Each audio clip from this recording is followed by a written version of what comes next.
بالله من الشيطان الرجيم بسم الله الرحمن الرحيم الحمد لله رب العالمين بارك الخلائق أجمعين ثم الصلاة والسلام على حبيبه ونبيه وحافظ سره ومبلغ رسالاته سيدنا ومولانا أبي القاسم محمد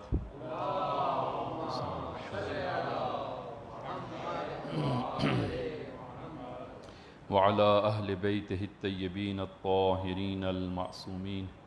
الذين أذهب الله عنهم الرجس وطهرهم تطهيرا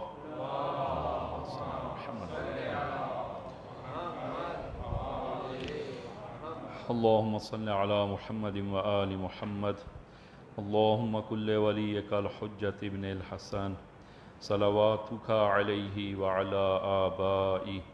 في هذه الساعة وفي كل ساعة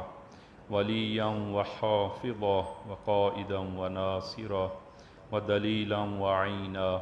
حتى تسكنه أرضك طوعا وتمتعه فيها طويلا بحق محمد وآله الطاهرين أما بعد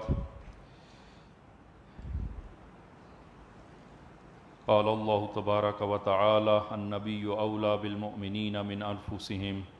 وأزواجه أمهاتهم وأولو الأرحام بعضهم أولى ببعض في كتاب الله من المؤمنين والمهاجرين إلا أن تفعلوا إلى أوليائكم معروفا كان ذلك في الكتاب مستورا اوصیکم و نفسی بتقوی اللہ. عزیزان،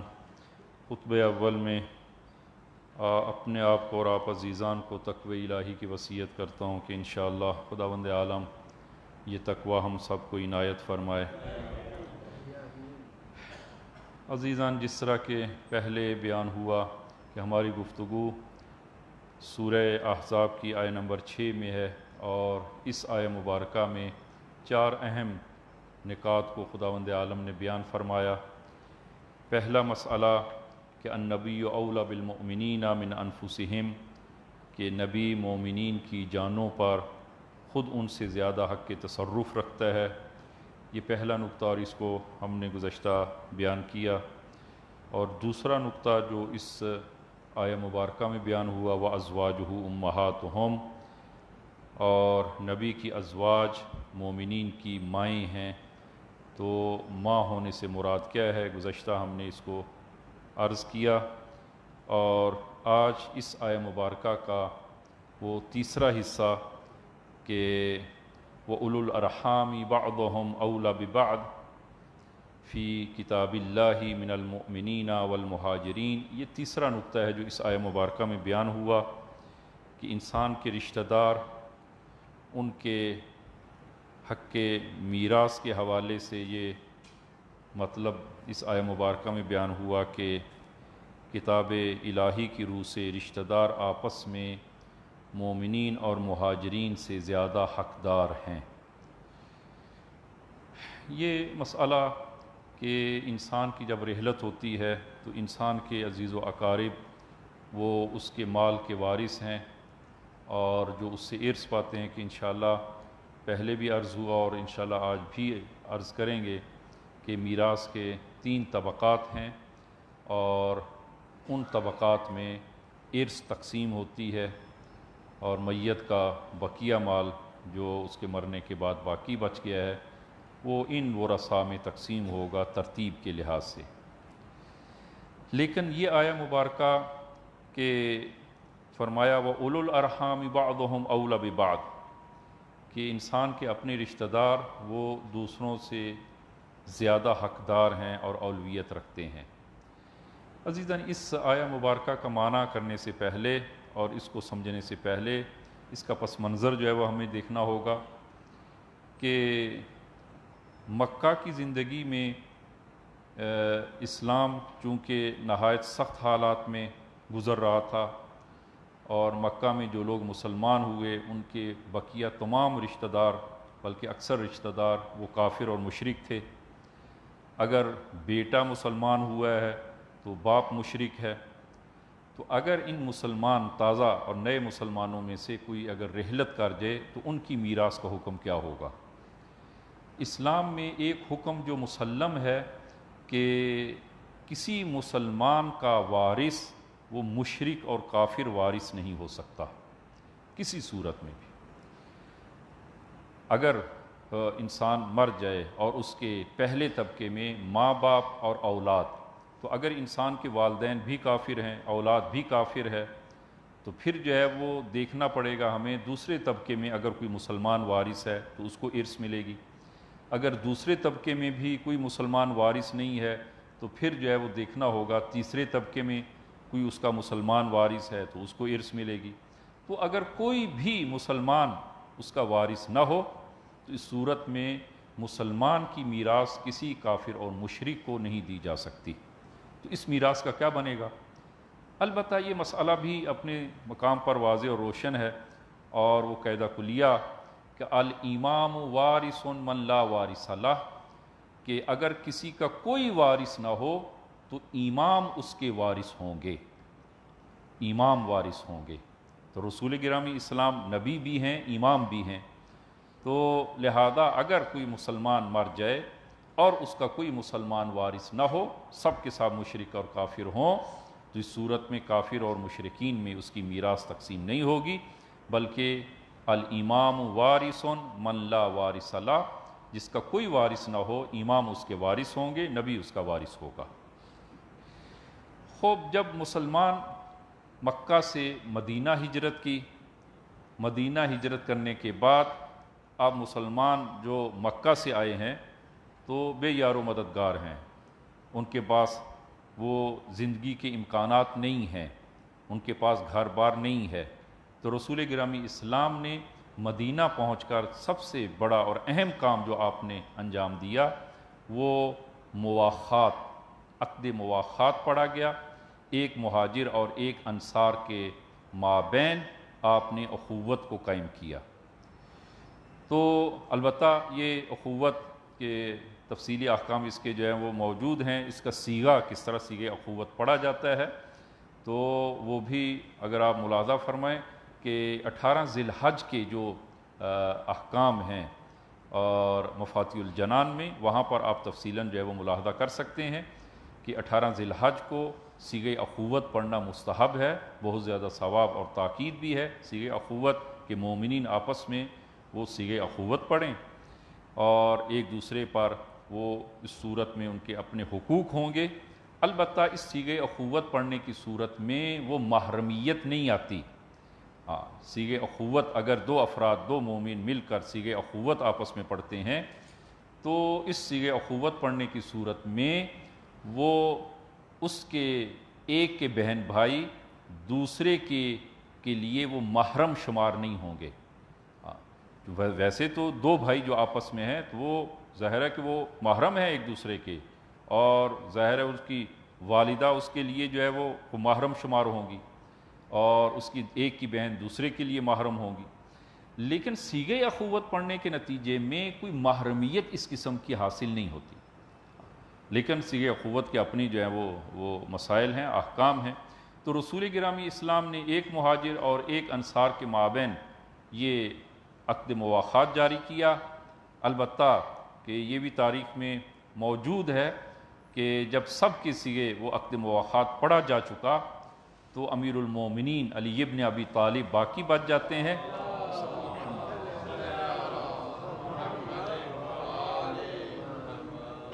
تو عرض کیا یا رسول اللہ،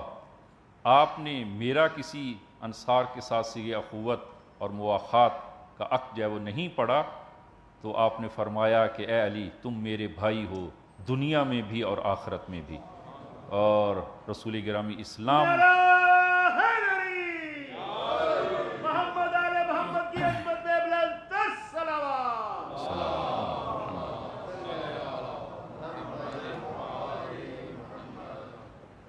تو یہ یہ عقد مواخات مدینہ میں عقد قائم کیا گیا، اور اس عقد مواخات کے نتیجے میں چونکہ مکہ سے جو مسلمان مدینہ آئے تھے، ایک تو یہ کہ ان کے رشتہ دار مکہ میں ہیں، دوسرا یہ کہ ان کے رشتہ دار مشرک یا کافر ہیں، اور کسی مسلمان کی میراث مشرک یا کافر کو نہیں مل سکتی۔ لہذا ایک عارضی یہاں پر ایک حکم جو ہے وہ جاری ہوا کہ اگر ایک مہاجر و انصار میں سے کوئی ایک مر جائے اور رحلت ہو جائے تو اس صورت میں یہ ایک دوسرے سے ارث پائیں گے۔ یہ حکم جو ہے وہ عقد مواخات کے بعد جاری ہوا، اور ہجرت کے 5ویں سال کہ جس سال جنگ احزاب اور جنگ خندق پیش آئی، اس وقت یہ حکم منقضی ہو گیا، یہ حکم ختم کر دیا گیا، اور فرمایا کہ اب اس آیہ مبارکہ کا معنی آپ ملاحظہ فرمائیں کہ وَأُولُو الْأَرْحَامِ بَعْضُهُمْ أَوْلَى بِبَعْضٍ فِي کتاب اللہ، کتاب الہی میں اور حکم الہی میں اولو الارحام جو رشتہ دار ہیں یہ اولا بعضهم ببعض، یہ دوسروں کی نسبت اولویت رکھتے ہیں میراث پانے میں۔ البتہ یہ جو اولویت ہے یہ اولویت الزامی ہے، اولویت واجبی ہے، یعنی اگر جو ہے وہ انسان کے اپنے رشتہ دار موجود ہوں تو اس صورت میں وہی اس سے ارث پائیں گے، دوسرے افراد اس سے ارث نہیں پائیں گے۔ اور اگر پہلے والا حکم ایک عارضی طور پر ایک حکم جاری کیا گیا تھا تو وہ ان حالات کو مد نظر رکھتے ہوئے، وہ ہجرت و مواخات کو مد نظر رکھتے ہوئے وہ اس حکم کو جاری کیا گیا تھا، لیکن اب وہ حکم باقی نہیں رہا اور وہ حکم منقضی ہو گیا ہے اور ختم کر دیا گیا ہے، اور وہ رشتہ دار انسان کے جو اپنے رشتہ دار ہیں وہ ایک دوسرے سے ارث پائیں گے اور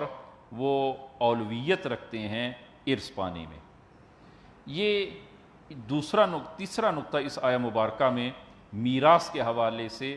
کہ جو ایک عارضی حکم مواخات اور ہجرت کے عنوان سے جو حکم پہلے جاری کیا گیا تھا وہ اس کو لغو قرار دیا، منقضی قرار دیا گیا، اور یہ حکم جو ہے وہ جاری ہوا کہ رشتہ دار یہ زیادہ حق رکھتے ہیں وہ اپنے رشتہ داروں سے ارث پانے میں۔ عزیزاً، ارث کے جس طرح اجمالاً پہلے بھی عرض کیا کہ ارث کے 3 طبقات ہیں۔ پہلا طبقہ کہ میت کے والدین اور میت کی اولاد،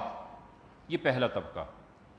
اگر شخص جو ہے وہ مر جائے، رحلت ہو جائے، اس کے والدین میں سے دونوں زندہ ہوں یا کوئی ایک زندہ ہو، اور اس کی اولاد میں سے بھی کوئی ایک موجود ہو،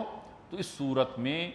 انسان کی پوری میراث اس کے والدین اور اولاد میں تقسیم ہوگی۔ البتہ تقسیم کار اپنا الگ ہے، وہ والدین کو، میت کی ماں اور میت کے باپ دونوں کو سدس 1/6 ماں کو، 1/6 باپ کو۔ البتہ ماں کو بعض صورتوں میں 1/3 ملتا ہے کہ وہ ابھی تفصیل کا وقت نہیں ہے کہ ہم یہاں پر ابھی وہ تفصیل جو ہے وہ عرض کریں کہ اگر حاجب جو ہے وہ نہ ہو تو اس صورت میں 1/3، اگر حاجب موجود ہو تو 1/6 میت کی ماں کو ملے گا، لیکن عمدتاً میت کی ماں کو 1/6 حصہ ملتا ہے۔ اور میت کی اولاد، اگر میت کی اولاد میں بیٹا اور بیٹی دونوں ہوں تو اس صورت میں للذکر مثل حظ الانثیین کہ میت کے بیٹے کو بیٹی کی نسبت 2 برابر ملے گا۔ یہ پہلا طبقہ۔ اگر پہلے طبقے میں کوئی ایک فرد موجود ہو تو اس صورت میں میراث وہ کسی صورت میں دوسرے طبقے میں تقسیم نہیں ہوگی۔ لہذا اس مسئلے کو ہم نے پہلے بھی عرض کیا تھا اور پھر تذکر کے طور پر ہم عرض کرتے ہیں کہ اگر فرض کریں میت کی فقط ایک بیٹی وارث ہے، میت کے والدین بھی زندہ نہیں ہیں اور میت کی اولاد میں سے فقط ایک بیٹی ہے، اس صورت میں میت کی بیٹی کو کتنا ملے گا؟ میت کی بیٹی کا جو سہم اور حصہ جو معین ہے وہ نصف ہے، نصف جو ہے وہ میت کی بیٹی کو ملے گا۔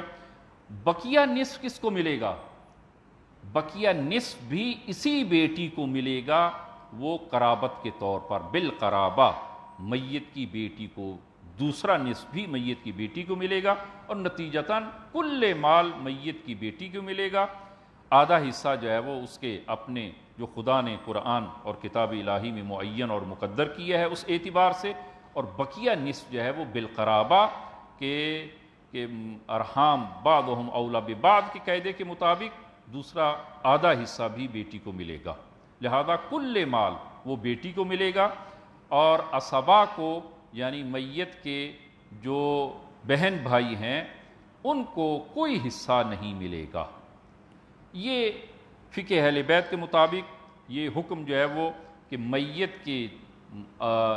وہ رشتہ داروں میں سے اگر پہلے طبقہ میں کوئی ایک فرد موجود ہو تو میت کے وہ رشتہ داروں میں دوسرے طبقے میں سے کسی کو کوئی ارث نہیں ملے گی۔ دوسرا طبقہ میت کے ورثاء کا کہ اگر پہلے طبقے میں کوئی وارث نہ ہو، نہ میت کی اولاد ہو، نہ میت کے والدین میں سے کوئی زندہ ہو، تو پھر دوسرا طبقہ ہے میت کے دادا دادی اگر زندہ ہوں، اور میت کے بہن بھائی، اور اگر بہن بھائی نہ ہوں ان کی اولاد، اگر بہن بھائی میں سے کوئی بھی نہ ہو، اولاد ان کی زندہ ہو تو اولاد، دادا دادی اور اس کے اوپر پردادا پردادی اگر زندہ ہوں، اور اسی طرح جو ہے وہ بہن بھائی اور ان کی اولاد، یہ دوسرا طبقہ ہے۔ اور دوسرے طبقے میں کوئی ایک فرد اگر موجود ہو تو اس صورت میں تیسرے طبقے میں ارث تقسیم نہیں ہوتی۔ کوئی ایک فرد اگر ایک فرد موجود ہے دوسرے طبقے میں تو کل مال اس ایک فرد کو مل جائے گا، تیسرے طبقے میں ارث تقسیم نہیں ہوگی۔ اور تیسرا طبقہ ہے میت کے چچا، پھپھی، ماموں، خالہ، اور اگر ان میں سے کوئی نہ ہو تو پھر ان کی اولاد، یہ تیسرا طبقہ ہے۔ اور اگر تیسرے طبقے میں کوئی ایک فرد موجود ہو تو اس صورت میں کل ارث جو ہے وہ اس کو ملے گی۔ اور اگر کوئی وارث نہ ہو، البتہ کچھ اور صورتیں درمیان میں ہیں وہ عرض نہیں کرتے کہ ہمارے ہاں چونکہ وہ موجود نہیں ہے، اور اگر میت کا کوئی وارث نہ ہو تو الامام وارث من لا وارث لہ، امام جو ہے اس کے وارث ہوں گے۔ البتہ عزیزان کی خدمت میں جو وہ اس نقطے کو اہمیت کے ساتھ جو ہے وہ لینا چاہیے کہ ہمارے معاشرے میں عام طور پر وہ بیٹیوں کا حصہ یا بہنوں کا حصہ عام طور پر نہیں دیا جاتا، یہ حکم الہی کے برخلاف ہے۔ بیٹی کا حصہ جو ہے وہ ایک ہو یا زیادہ ہو، ان کا حصہ جو ہے وہ میت کے باپ کے مال میں ان کا حصہ موجود ہے۔ اسی طرح جو ہے وہ بہن بھائی ہیں، بہنیں ہیں، بہنوں کا حصہ جتنا حصہ بنتا ہے حکم الہی کے مطابق جو ہے وہ ان کو دیا جائے۔ اور یہ نہیں معلوم یہ کہاں سے ہمارے معاشرے کے اندر یہ چیز پیدا ہو گئی ہے کہ بیٹیوں کو یا مثلا جو ہے وہ بہنوں کو عام طور پر جو ہے وہ حصے سے محروم رکھا جاتا ہے۔ یہ ظلم ہے اور حق کا غصب کرنا ہے، حق کا غصب کرنا ہے۔ لہذا بہنوں کا حصہ جو بنتا ہے ان کو دیا جائے، تھوڑا ہو یا زیادہ ہو، بیٹیوں کا حصہ جو بنتا ہے ان کو دیا جائے۔ اور اسی طرح عام طور پر بعض اوقات دیکھنے میں آتا ہے کہ میت کی بیوی کو بھی عام طور پر محروم رکھا جاتا ہے۔ وہ میت کی بیوی کا حصہ ہے جو شریعت نے معین کیا ہے۔ اگر میت کی اولاد وہ اس بیوی سے یا کسی اور بیوی سے اگر میت کی اولاد ہو تو میت کی بیوی کو 1/8 ملتا ہے، کل ترکہ کا 1/8۔ البتہ زمین جو اصلی زمین ہے، زمین سے میت کی بیوی کا حصہ نہیں ہے، زمین کے علاوہ دیگر جو اموال ہیں اس میں میت کی بیوی کا حصہ ہے۔ اور اگر میت کی اولاد نہ ہو کسی بیوی سے بھی، میت کی اگر اولاد نہ ہو تو بیوی کا حصہ 1/4 ہے، 1/4 کل مال کا 1/4 وہ اس کی بیوہ زوجہ کا حصہ ہے۔ کہ انشاءاللہ خداوند عالم ہمیں توفیق دے یہ احکام الہیہ جو خداوند عالم نے معین کیے ہیں ان کو ہم بجا لا سکیں۔ خوب عزیزاً، یہ اسی بحث کے مناسبت سے اور ارث کی بحث کے مناسبت سے کہ عزیز و اقارب یہ اولویت رکھتے ہیں وہ ارث پانے میں، اور وہ میت سے جو ہے وہ عزیز انسان کے عزیز و اقارب جو طبقات آپ کی خدمت میں پیش کیے ہیں ان طبقات کے مطابق جو ہے وہ میت کے مال سے جو ہے وہ ارث پاتے ہیں۔ لہٰذا عزیز و اقارب کی اور اس مسئلے کی اہمیت کے پیش نظر کہ وہ صلہ رحمی کے حوالے سے کچھ عزیزان کی خدمت میں جو ہے وہ عرض کریں کہ اسلام میں صلہ رحمی کی بہت زیادہ تاکید ہے،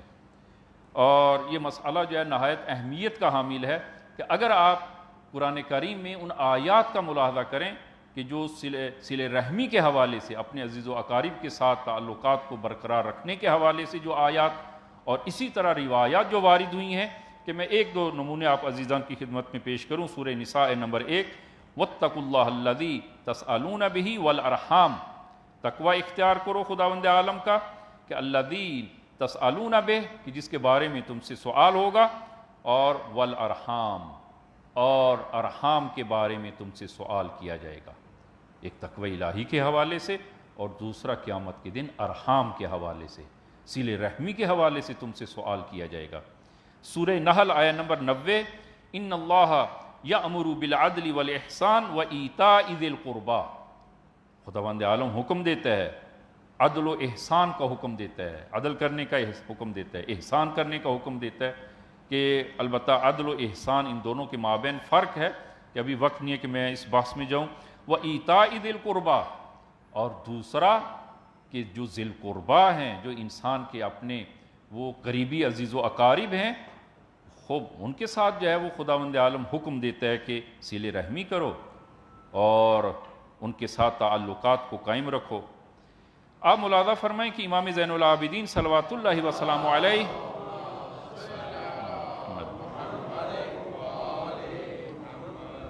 فرماتے ہیں کہ خداوند عالم کو دو قسم کے قدم، انسان جو قدم اٹھاتا ہے، قدم بھرتا ہے، دو قسم کے قدم خداوند عالم کے نزدیک بہت محبوب اور پسندیدہ ہیں. ما من خطوۃ احب الی اللہ عز وجل من خطوتین، خطوۃ یسد بها المؤمن صفا فی سبیل اللہ وخطوۃ الی ذی رحم قاطع. وہ فرمایا کہ خداوند عالم کو دو قدم نہایت پسند ہیں، اور خداوند عالم پسند کرتا ہے ان دو قدموں کو. پہلا وہ قدم جو راہ خدا میں جہاد کے لیے، صف بندی کے لیے انسان قدم اٹھاتا ہے، جو قدم بھرتا ہے جہاد میں صف بندی کے لیے، خداوند عالم کو یہ قدم بہت پسند ہے. اور دوسرا وہ قدم کہ جو عزیز و اقارب نے، جنہوں نے ہم سے تعلقات کو توڑ دیا ہے، اور دو عزیز و اقارب کے جن کا آپس میں تعلقات باقی نہیں رہے، انسان ان کے مابین صلح کے لیے اور صلہ رحمی کے لیے انسان قدم اٹھائے. خداوند عالم کو یہ قدم بہت پسند ہے. لہذا عزیزان کہ بہت سارے عزیز، آپ ملاحظہ کریں اپنے ارد گرد، خود اپنے گھروں میں، کہ کتنے عزیز و اقارب ہیں کہ جن کے ساتھ سالوں سال جن سے ملاقات نہیں ہے، جن کے احوال پرسی نہیں ہے، ایک دوسرے کے ساتھ جو ہے وہ بول چال نہیں ہے، اور وہ بھی چھوٹی چھوٹی ناچیز وہ مسائل اور ان باتوں پر انسان جو ہے وہ ناراض ہے، اور ایک دوسرے سے تعلقات کو توڑا ہے، تعلقات کو توڑا ہے. لیکن اگر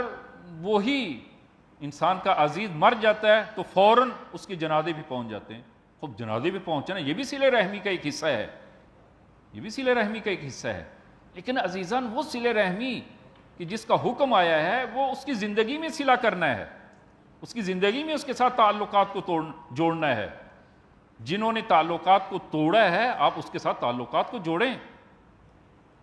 البتہ اس کی ایک حد اور اس کی مقدار انشاءاللہ وہ عرض کریں گے. کہ آپ ملاحظہ فرمائیں کہ جنگ بدر میں رسول گرامی اسلام کے کچھ عزیز و اقارب بھی اس جنگ بدر میں موجود تھے. جس طرح کہ جناب عباس رسول گرامی اسلام کے چچا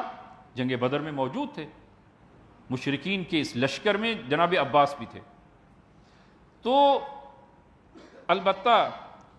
کہ ان عزیز و اقارب میں سے کہ بعض شاید وہ کسی مجبوری کی وجہ سے یا زبردستی ان کو اس جنگ میں لایا گیا، جس طرح کہ خود رسول گرامی اسلام کی اس قول سے یہ بات معلوم ہوتی ہے کہ جب جنگ شروع ہونا چاہتی تھی جنگ بدر،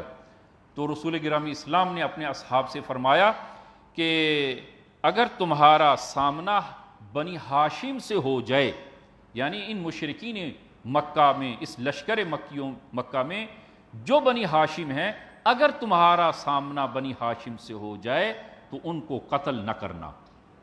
بلکہ ان کو اسیر کر لینا. یسیر نامی شخص کہتا ہے کہ جنگ بدر میں میرا سامنا رسول گرامی اسلام کے چچا جناب عباس سے ہو گیا، اور چونکہ رسول گرامی اسلام نے فرمایا تھا کہ بنی ہاشم میں اگر کسی سے سامنا ہو تو اس کو قتل نہ کرنا بلکہ اسیر کر لینا، تو میں نے رسول گرامی اسلام کے اس حکم کے مطابق جناب عباس کو اسیر کیا اور رسی کے ساتھ ان کے دونوں ہاتھوں کو سختی کے ساتھ اس کے دونوں ہاتھوں کو باندھا، اور جہاں پر دوسرے قیدی کھڑے تھے ان کو لا کھڑا کیا، اور چونکہ رسی نہایت سخت اور مضبوطی سے ہاتھوں کو باندھا تھا کہ اس رسی کی سختی سے جناب عباس تکلیف میں تھے، اور تکلیف سے وہ کراہے اور ان کی کراہنی کی آواز بلند ہوئی۔ رسول گرامی اسلام کے کانوں پر یہ آواز پڑی، فرمایا کون ہے جو اس قدر کراہ رہا ہے؟ عرض کی یا رسول اللہ آپ کے چچا جناب عباس ہیں، آپ نے حکم دیا کہ ان کی رسی کو ڈھیلا کر دیں، ان کی رسی کو ڈھیلا کر دیں۔ عزیزاً صلہ رحمی کہ قیدی بھی ہیں، چچا ہیں، رسول گرامی اسلام کے قیدی ہیں، اسیر ہیں، اور رسول گرامی اسلام فرماتے ہیں کہ اس رات مجھے نیند نہیں آئی اس لیے کہ میرے چچا اسیر تھے، اور بعد میں فدیہ لیا گیا، فدیہ لینے کے بعد آزاد کر دیا گیا جناب عباس کو، اور اسی طرح دوسرے قیدیوں سے فدیہ لینے کے بعد ان کو آزاد کر دیا۔ یہ خوب شرعی احکام میں رسول خدا کو اور امام کو یہ حق حاصل ہے کہ یا وہ ان قیدیوں کو وہ اسیر جو ہوئے ہیں قتل کر دیں، یا مثلا جو ہے وہ ان سے فدیہ لیں اور فدیہ لے کر آزاد کر دیں، کہ رسول گرامی اسلام نے فدیہ لیا اور ان کو آزاد کر دیا۔ تو یہ رسول خدا کی دل سوزی اور ایک محبت اپنے عزیز و اقارب کے ساتھ، کہ حتیٰ اسیر بھی ہیں لیکن وہ صلہ رحمی رسول گرامی اسلام کے دل میں جو ایک محبت تھی وہ آپ نے ملاحظہ کی۔ اور اس دوسرے نمونے کی تاریخ کے دوسرے نمونے کا ملاحظہ فرمائیں اور پھر دیکھیں کہ ہمارے اندر کس حد تک ہے جرأت اور ہمت، کس حد تک ہے صلہ رحمی کی، کہ امام زین العابدین کے ایک فرزند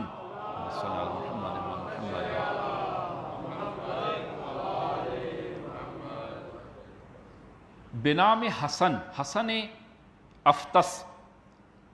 افطس امام زین العابدین کے فرزند ہیں، طبیعت کے لحاظ سے نہایت سخت طبیعت کے مالک تھے، اور بنی عباس کے ساتھ سیاسی مسائل میں الجھے ہوئے تھے جناب حسن افطس بنی عباس کے ساتھ۔ یہ حسن ابن علی ابن الحسین یعنی حسن افطس امام صادق علیہ السلام کے چچا ہیں، امام کے چچا جو ہے وہ لگتے ہیں۔ تو البتہ حسن افطس ان کو جو ہے وہ کہا جاتا تھا تاریخ میں، اور یہ معروف تھے حسن افطس۔ افطس کہا جاتا ہے اس شخص کو کہ جس کی ناک ذرا بڑی اور پھیلی ہوئی ہو، تو اس کو افطس جو ہے وہ کہا جاتا ہے۔ تو چونکہ ان کی جو ہے وہ چہرے پر ناک بڑی اور پھیلی ہوئی تھی، لہذا حسن افطس کے نام سے معروف ہو گئے۔ تو یہ حسن افطس کسی سیاسی مسئلے میں امام صادق کے ساتھ نزاع، جھگڑا اور اختلاف ہو گیا، خصوصاً بنی عباس کے حوالے سے، کہ جب امام صادق کے ساتھ اس کا جھگڑا ہوا، اس نے غصے میں آ کر چاقو نکالا اور امام صادق پر حملہ کیا۔ امام صادق کے قتل کے در پہ ہوا یہ، لیکن امام اس حملے میں محفوظ رہے، اور یہ حسن افطس امام صادق کو وہ ناسزا کہتے ہوئے وہاں سے چلا گیا، امام کو ناسزا کہا، برا بھلا کہا امام کو، اور وہاں سے چل دیا۔ یہ واقعہ ملاحظہ کیا آپ نے۔ امام صادق علیہ السلام کی شہادت، آپ شہادت کے نزدیک ہیں، زہر آپ کو مل چکی ہے، اور آپ نے اس شہادت کے نزدیک آپ نے وصیتیں کرنا شروع کی۔ البتہ انشاءاللہ ہمارا تیسرا چوتھا نقطہ جو ہے وہ انشاءاللہ آج کی گفتگو میں وہی وصیت کے حوالے سے ہے، کہ انسان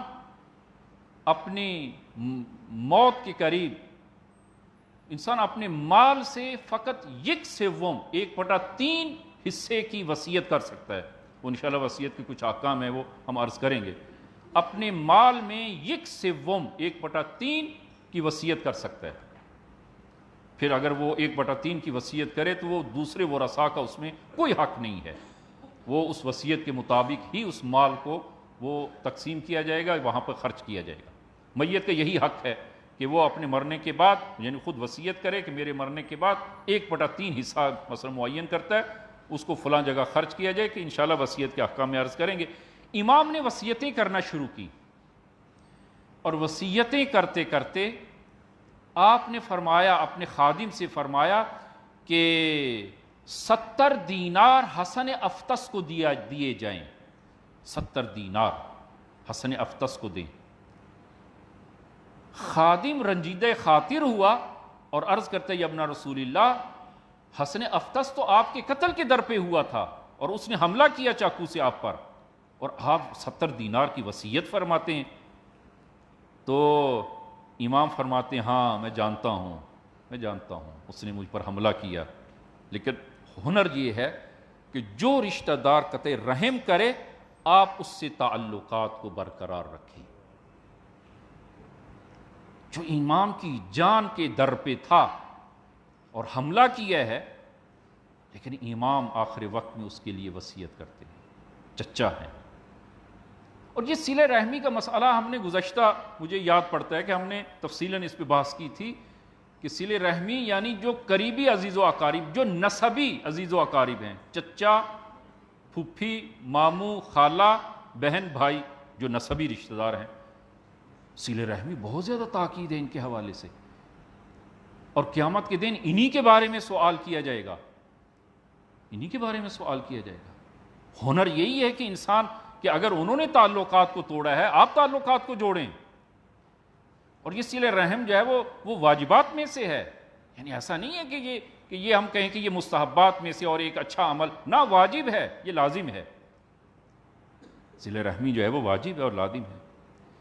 رسول گرامی اسلام صلی اللہ علیہ وآلہ وسلم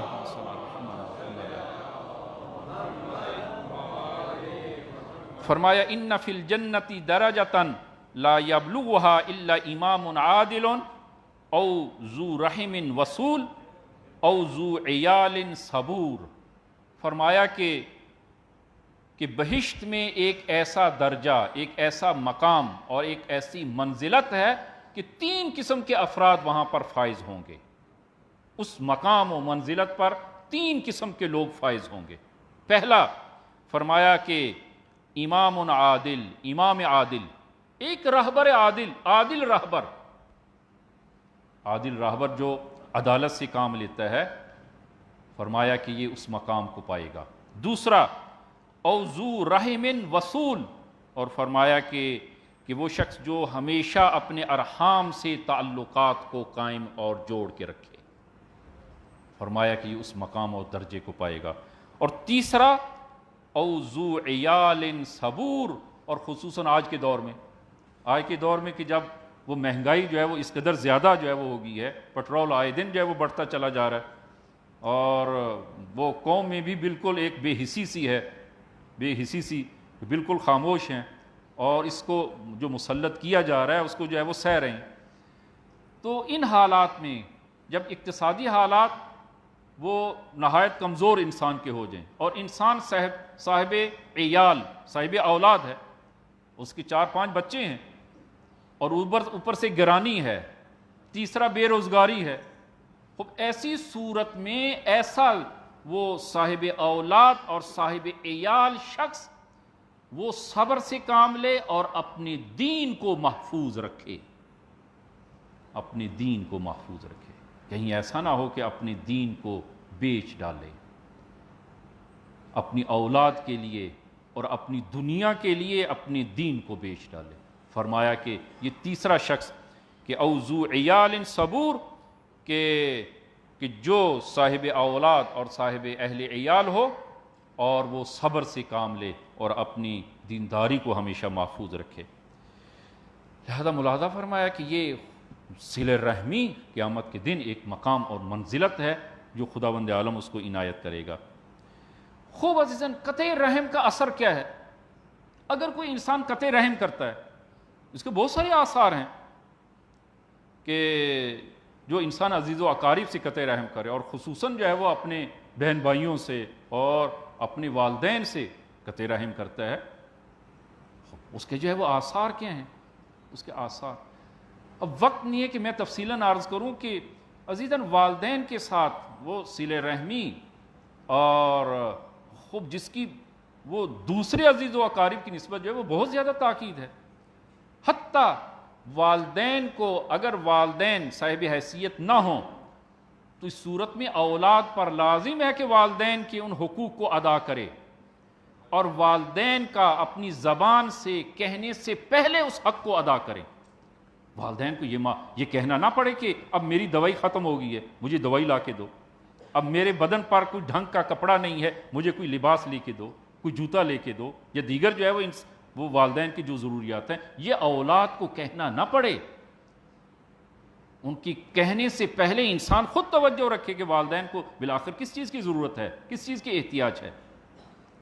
اور فقط یہ مادی ضروریات و احتیاجات سے ہٹ کر خود والدین کی خدمت میں آنا بیٹھنا. خوب عزیزان یہ ایک اور اہم ضرورت ہے والدین کی. فقط جو ہے وہ ان چیزوں کو مہیا کر دینا یا نوکر خادم رکھ کر والدین کی خدمت کر لینا یہ کافی نہیں ہے. خود والدین کی خدمت میں جائیں، خود ان کی ضروریات کو دیکھیں، خود ان سے شفقت اور محبت کا اظہار کریں. یہ صلہ رحمی میں آتا ہے، واجب ہے انسان کے لیے. امیر المومنین جمعہ کے دن مسجد میں خطبہ ارشاد فرما رہے ہیں، مسجد کوفہ میں، اور خطبے کے دوران آپ نے فرمایا اعوذ باللہ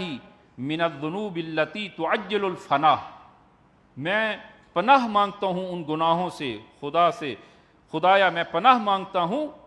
کہ جو ان گناہوں سے جو عمر کو اور انسان کی زندگی کو کم کر دیتے ہیں،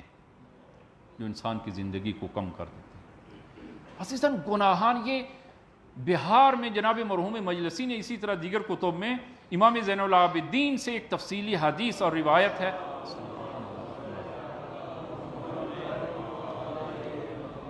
اور وہاں پر امام نے مختلف گناہوں کے جو آثار ہیں وہ ان آثار کو بیان کیا ہے، جس طرح کہ آپ دعائے کمیل میں آپ پڑھتے ہیں کہ اللہم اغفر لی الذنوب التی تغیر النعم. بعض گناہ ایسے ہیں کہ جن کا وہ اثر یہ ہے کہ انسان کی دعا قبول نہیں ہوتی. بعض گناہ ایسے ہیں کہ انسان کی جو معنویت کو ختم کر دیتے ہیں اور انسان عبادت و بندگی کی لذت سے محروم ہو جاتا ہے. بعض گناہ ایسے ہیں کہ جو انسان کی امید کو نا امیدی میں بدل دیتے ہیں. بعض گناہ ایسے ہیں کہ جو انسان کی موت کو قریب کر دیتے ہیں، موت قریب ہو جاتی ہے انسان کی. تو امیر المومنین نے فرمایا اعوذ باللہ من الذنوب التی تعجل الفنا، کہ خدایا میں ان گناہوں سے پناہ مانگتا ہوں جو عمر کو اور زندگی کو کم کر دیتے ہیں. درمیان سے ایک شخص کھڑا ہوا، یا امیر المومنین وہ کون سا گناہ ہے جو انسان کی زندگی کو کم کر دیتا ہے؟ تو آپ نے فرمایا قطع رحم. بھائی کے ساتھ، بہن کے ساتھ، والدین کے ساتھ قطع رحم. اسی طرح جو ہے وہ چچا ہے، پھپھی ہے، ماموں ہے، خالہ ہے، یہ رحم ہے. آپ ملاحظہ فرمائیں کہ اس تاریخی حقیقت کو آپ ملاحظہ فرمائیں، اور یہ شاید واقعہ آپ نے پہلے سنا بھی ہو کہ علی ابن اسماعیل کہ اسماعیل امام صادق کے فرزند ہیں، اور ان کے فرزند علی ابن اسماعیل، اور امام کاظم علیہ السلام کا یہ علی ابن اسماعیل بھتیجہ ہے. یہ بھتیجہ ہے. بغداد جانا چاہتا ہے ہارون الرشید کے پاس، اور بغداد جانے سے پہلے امام موسیٰ بن جعفر علیہ السلام کی خدمت میں آتا ہے.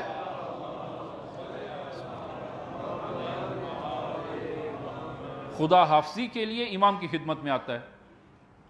امام نے فرمایا کہ بغداد نہ جاؤ. کہتا ہے کہ میرے اوپر قرض ہے، میں بغداد جاتا ہوں ہارون کے پاس، شاید دربار سے کچھ مجھے مدد مل جائے اور میں قرض ادا کر سکوں. امام نے فرمایا کہ تمہارا قرض میں ادا کرتا ہوں، بغداد نہ جاؤ. اور پھر امام نے حکم دیا 300 دینار وہ علی ابن اسماعیل کو دیے. پہلے 150 دینار دیے، اور پھر جو ہے وہ خادم سے کہا کہ 150 دینار اور دو. 300 دینار علی ابن اسماعیل کو دیے اور فرمایا کہ اس سے اپنا قرض ادا کرو اور بغداد نہ جاؤ. اس نے وہ پیسہ لیا، 300 دینار لیے اور شکریہ ادا کیا، اور امام کی خدمت سے جب جانے لگا تو امام نے بلا کر فرمایا کہ اب تم وہ بغداد حتماً جا ہی رہے ہو تو کہیں ایسا نہ ہو کہ اپنے ہاتھ میرے خون میں رنگین کرو، میرے قتل میں شریک نہ ہونا، میرے قتل میں شرکت نہ کرنا۔ 3 مرتبہ آپ نے فرمایا۔ یہ کہتا ہے کہ امام کی خدمت میں کہ چچا یہ آپ کیسی نصیحت کر رہے ہیں، میں اور قتل، خدا مجھے معاف نہ کرے کہ میں اور قتل۔ امام کی خدمت سے مرخص ہوا اور بغداد پہنچتا ہے اور یحییٰ برمکی کے پاس جاتا ہے، یحییٰ برمکی پر وارد ہوتا ہے۔ یحییٰ برمکی نے کہا کہ اگر تم ایک کام کرو تو میں تمہیں بہت سا مال دوں گا۔ کیا کام؟ کہا کہ جاؤ ہارون الرشید کے پاس جا کر اور علی بن موسیٰ الرضا کے بارے میں جو ہے وہ جا کر بیان کرو کہ امام موسیٰ بن جعفر کہ وہ تمہارے خلاف جو ہے وہ اقدامات کر رہا ہے۔ یہ علی بن اسماعیل ہارون الرشید دربار میں وارد ہوتا ہے اور جاتا ہے اور جا کر کہتا ہے کہ جناب ہارون آپ یہ فرمائیں کہ اس مملکت میں کتنے خلیفہ ہیں، کتنے بادشاہ اور خلیفہ ہیں؟ کہا کہ ایک، اور وہ میں ہوں۔ کہا کہ وہ مدینہ میں میرے چچا موسیٰ بن جعفر وہ اپنی خلافت کا جو ہے وہ دم بھر رہے ہیں، وہ وہاں پر خلافت کر رہے ہیں، اور بہت سارے شیعیان ان کے پاس آتے ہیں اور مال لے کر آتے ہیں، اور انہوں نے ایک قدرت اور طاقت جو ہے اور ایک فوج جو ہے وہ بنانا شروع کی ہے، اور اگر تم نے یہ نہ روکا تو مدینہ اور مکہ کی حکومت سے تمہیں ہاتھ اٹھانا پڑے گا، اگر روک سکتے تو روک لو۔ ہارون الرشید طیش میں آیا اور طیش میں آ کر اس نے حکم دیا کہ امام موسیٰ بن جعفر کو مدینہ سے اسیر کر لیا جائے۔ یہ پہلی اسارت، البتہ امام موسیٰ بن جعفر کئی مرتبہ اسیر ہوئے اور جو ہے وہ پھر چھوڑ دیا گیا، یہ پہلی اسارت ہے جو موجب بنی ہے، اور یہ امام کے قتل کے وہ مقدمات فراہم ہونا شروع ہوئے۔ اور اس علی بن اسماعیل کو 4000 درہم دیے گئے۔ ہارون الرشید نے 4000 درہم علی بن اسماعیل کی طرف بھیجے، اور افسوس کہ یہ درہم اس وقت اس کے پاس پہنچے کہ جب وہ نزع کے عالم میں تھا، اور 1 درہم سے بھی استفادہ نہیں کر سکا۔ عزیزان، قطع رحمی بد اور بری ہے، لیکن خصوصاً جو قریبی رشتہ دار ہیں، یعنی والدین ہیں، بہن بھائی ہیں، چچا ہے، ماموں ہے، پھپھی اور خالہ، یہ نسبی جو رشتہ دار ہیں، عزیزاً ان سے قطع رحم اور ان کے ساتھ اس قسم کا ظلم اور قطع رحمی زود اثر ہے، جلدی اثر کرتا ہے، بہت جلد اثر کرتا ہے۔ لہذا عزیز و اقارب کے ساتھ قطع رحمی نہ کیا جائے، اگر انہوں نے قطع رحمی کی ہے ان کے ساتھ تعلقات کو جوڑا جائے، باقی رکھا جائے، کہ انشاءاللہ خداوند عالم توفیق ہمیں عنایت فرمائے کہ یہ صلہ رحمی خصوصاً جو لازم اور واجب ہے، خداوند عالم اس صلہ رحمی کی توفیق عنایت فرمائے۔ بسم اللہ الرحمن الرحیم، قل هو اللہ احد اللہ الصمد لم یلد ولم یولد ولم یکن لہ کفوا احد۔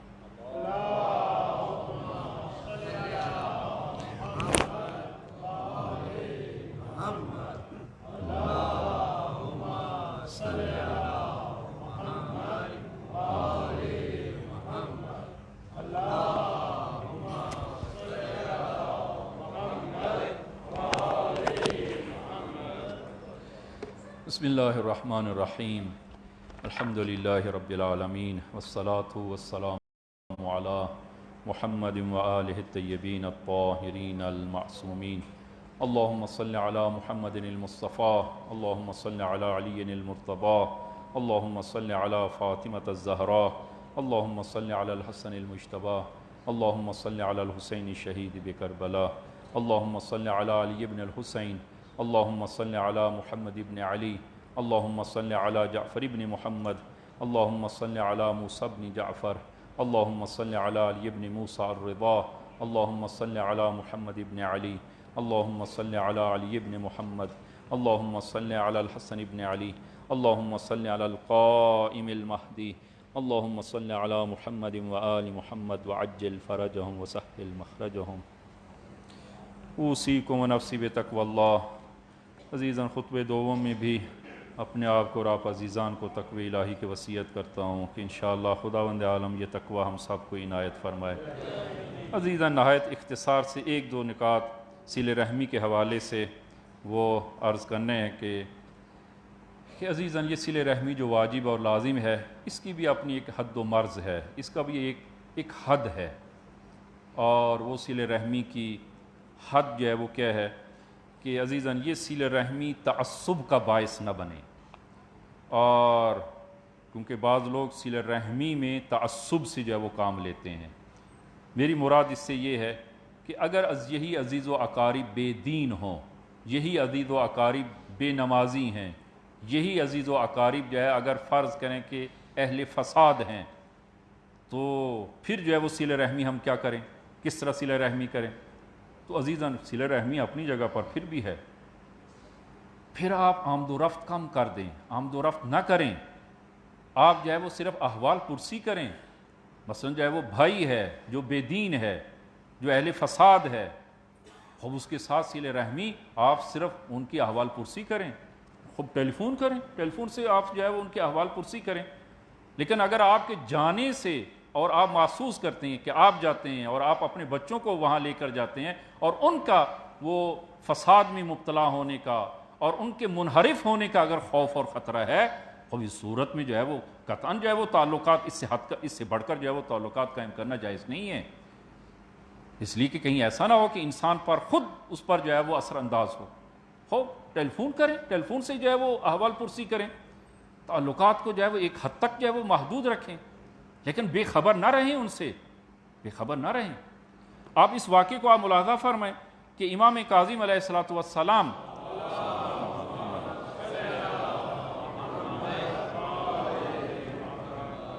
ایک جوان سے آپ نے فرمایا کہ تم فلاں کے ساتھ جو ہے وہ تمہارا آنا جانا فلانی کے ساتھ ہے اور تم ان کے ساتھ جو ہے چل پھر رہے ہو، تو عرض کرتا ہے یہ ابن رسول اللہ، وہ میرے ماموں ہیں، وہ میرے ماموں ہیں، اپنے ماموں کے ساتھ جو ہے وہ۔ فرمایا کہ ایسا نہ کرو، یہ کام نہ کرو، اس لیے کہ وہ منحرف شخص ہے، وہ منحرف ہے، اور کہیں ایسا نہ ہو کہ اس کا انحراف تمہارے اندر بھی سرایت کرے اور تمہارے اندر داخل ہو جاؤ۔ ماموں ہے انسان کا، رحم ہے، لیکن اہل فساد ہے، منحرف ہے، لہذا فرمایا کہ ان کے ساتھ ایک حد تک جو ہے وہ تعلقات، رحم صلہ رحمی ایک حد تک ہے، اس سے آگے جو ہے وہ صلہ رحمی پھر جائز نہیں ہے، اس لیے کہ انسان کے خود جو ہے وہ۔ اور اسی طرح ایک نقطہ، دوسرا نقطہ عزیزان، کہ صلہ رحمی کے نتیجے میں ایک تو یہ کہ صلہ رحمی تفاخر کا باعث نہ بنے، صلہ رحمی تعصب کا باعث نہ بنے، اور صلہ رحمی یہ اس کے نتیجے میں حدود الہی پامال نہ ہوں۔ صلہ رحمی کے نتیجے میں حدود الہی اگر پامال ہوتی ہیں پھر بھی جائز نہیں ہے۔ میں سادہ اس کو جب عرض کروں، عزیزاں، صلہ رحمی کے لیے فرض کریں کہ آپ بھائی کے گھر، پھوپھی کے گھر، خالہ کے گھر اپنا خانوادہ اٹھا کر بیوی بچے آپ لے کر وہاں جاتے ہیں، وہاں گھر کا ماحول وہ ٹھیک نہیں ہے، اچھا نہیں ہے، اور جس کے نتیجے میں کیا ہوگا، آپ کے بیوی بچے جو ہیں وہ منحرف ہوں گے، آپ کے بیوی بچوں میں وہ بری عادات سرایت کریں گی، اور پھر صلہ رحمی کے نام پر جو میں نے عرض کیا کہ یہ تعصب کا باعث نہ بنے، صلہ رحمی کے نام پر کیا ہوتا ہے کہ سب وہ اکٹھے ہو جاتے ہیں، کہ جس میں جو ہے وہ خالہ کا بیٹا، ماموں کا بیٹا،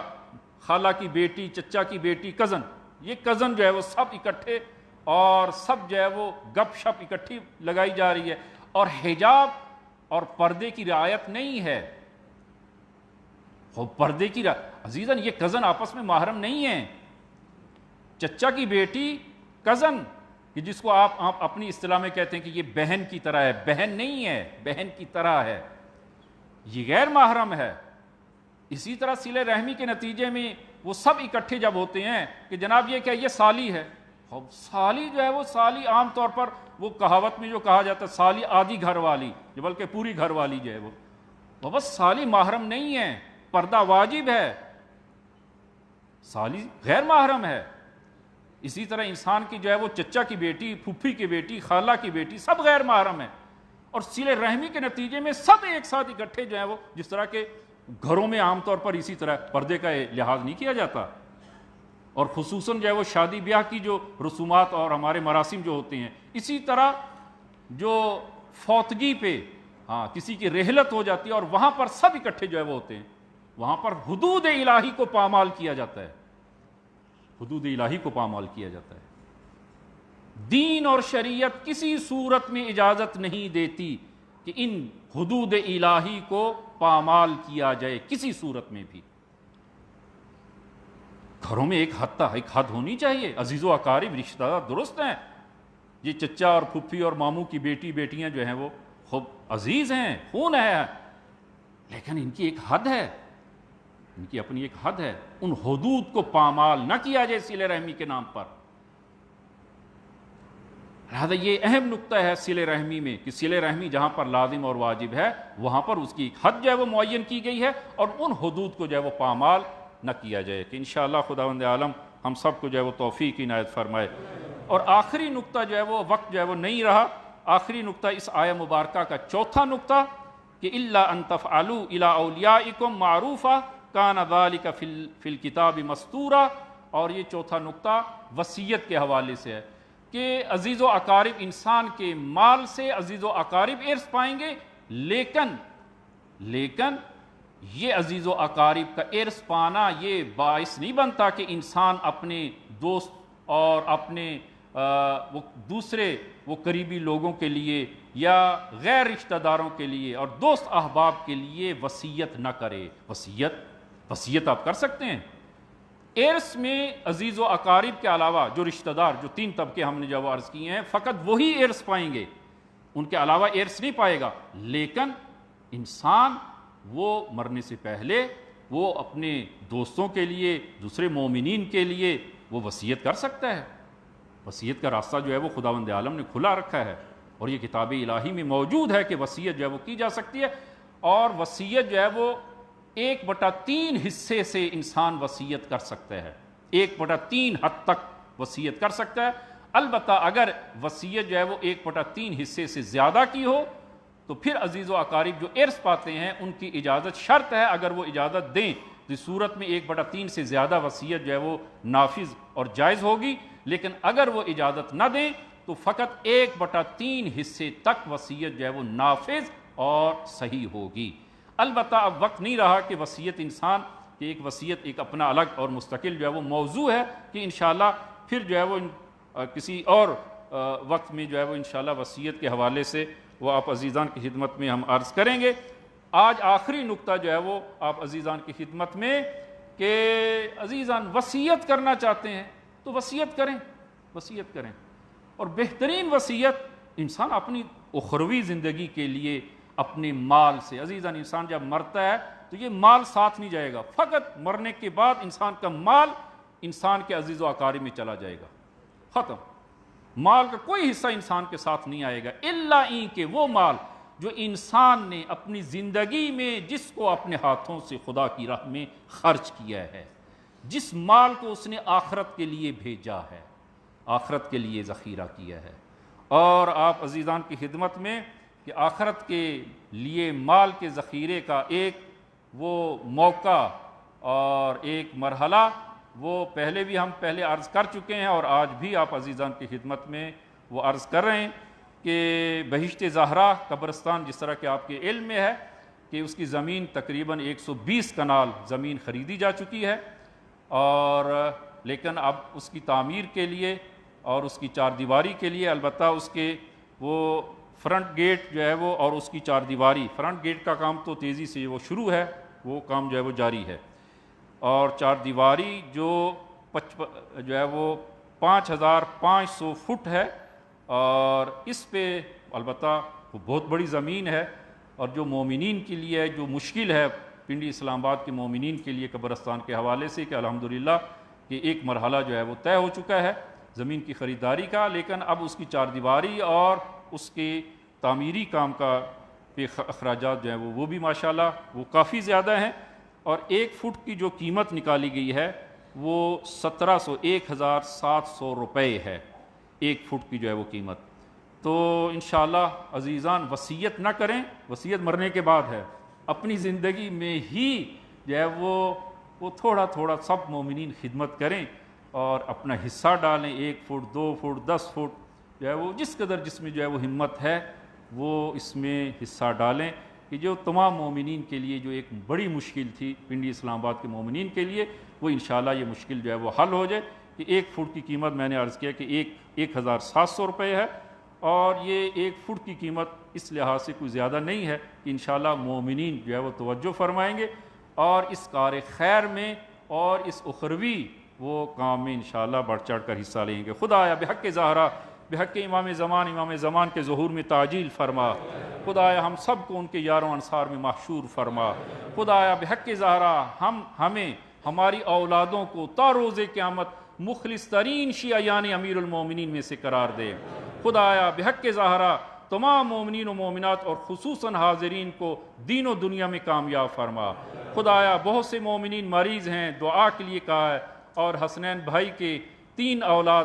وہ سخت مریض ہیں، خدایا بحق امام زمان، بحق امام زین العابدین صلوات اللہ وسلام علیہ، خدایا ان کو صحت و سلامتی عاجل عنایت فرما، خدایا بحق زہرا بحق امام زمان تمام مومنین و مومنات جو حاجات شرعیہ رکھتے ہیں سب کی حاجات شرعیہ کو پورا فرما، خدایا اس گرانی کے موقع اور اس گرانی کے وقت خدایا تمام مومنین و مسلمین اور تمام پاکستانیوں کو خدایا ثابت قدم فرما، اور خدایا اس گرانی کے جو عوامل ہیں خدایا اگر قابل ہدایت نہیں ہے نیست و نابود فرما، وطن عزیز کو استحکام عنایت فرما، خدایا تمام مومنین و عزیزان خدایا جو حاجات رکھتے ہیں سب کو پورا فرما۔ اللہم صلی علی محمد و آل محمد۔ بسم اللہ الرحمن الرحیم۔ انا اعطیناک الکوثر فصل لربک وانحر ان شانئک هو الابتر۔ صدق اللہ العظیم۔